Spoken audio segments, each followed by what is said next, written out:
द्रष्टव्यत्वम दर्शयति, इस प्रकार उस विज्ञान स्वरूप का ही द्रष्टव्य है, अर्थात स्वयं को विज्ञान स्वरूप समझने पर ही मोक्ष की प्राप्ति हो सकती है। विज्ञातृत्व जो हम में है औपाधिकी है, औपाधिक है।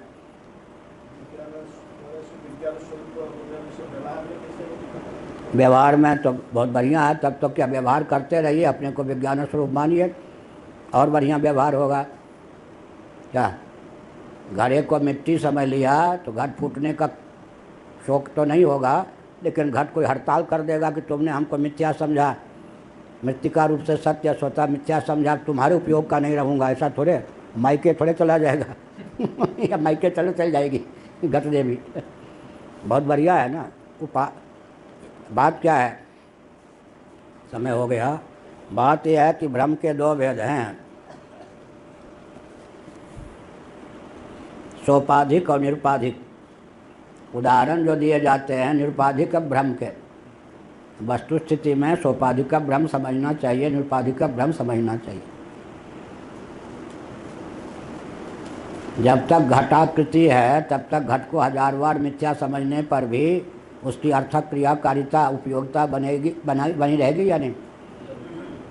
उपाधि दो हैं, एक उपाधि है नाम रूप की घट को प्राप्त, और एक उपाधि हमारे पास है आँख, या तो मूंदव नयन का तो कछुना ही हो गया, वहाँ आकृति बनी रहे, हमने अपनी आँख मीच ली।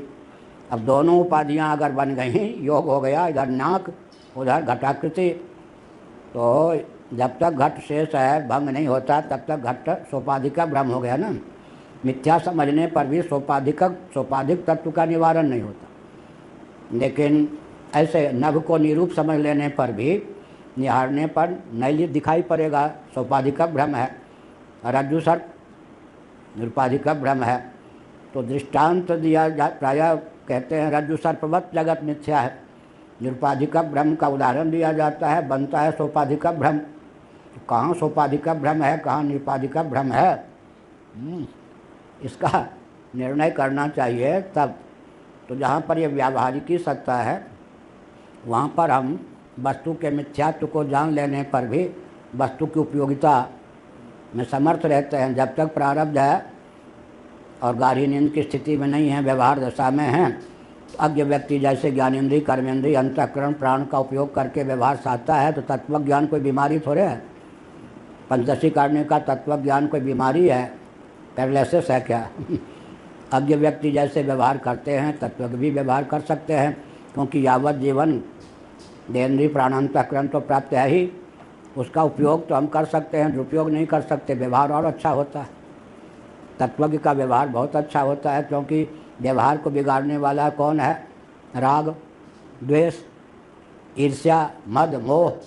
व्यवहार में विकृति कहाँ आती है, किसके व्यवहार में विकृति आती है, रागान्वित है, रागवश द्वेषवश।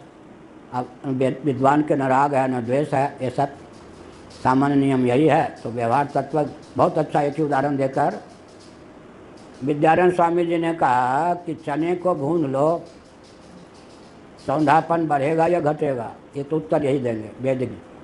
हाँ, ये तो उसका उत्तर विशेषज्ञ हैं। लेकिन बीज का काम देगा भुना हुआ चना, बस यही उदाहरण है। भर्जित बीजवत तत्वज्ञ का जीवन होता है। तत्वज्ञ का अंतःकरण भर्जित बीजवत व्यवहार साधक तो होगा, पुनर्भव उत्क्रमण में हेतु नहीं होगा।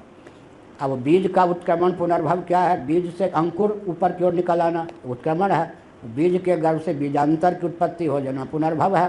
तो जैसे भुने हुए बीज में उत्क्रमण पुनर्भव की क्षमता नहीं रह जाती, सामान्य नियम है, वैसे ही तत्वज्ञ का जो अंतःकरण है, अन्नपूर्णोपनिषद पंचदशी और मुक्तिकोपनिषद के अनुसार बोल रहा हूँ, तत्वज्ञ का जो अंतःकरण होता है भर्जित बीजवत स्वादिष्ट हो जाता है, बड़ा मृदु रहता है, उसका व्यवहार तत्व का बहुत मृदु, क्योंकि किसी के साथ राग नहीं, किसी के साथ द्वेष नहीं, सब में आत्मबुद्धि, सबको आत्मीय और आत्मा मानता है। लेकिन व्यवहार तो अच्छा बन गया, लेकिन तत्वज्ञ का अंतःकरण पूर्व पुनर्भव में या उत्क्रमण में हेतु नहीं बनता, और अच्छा है।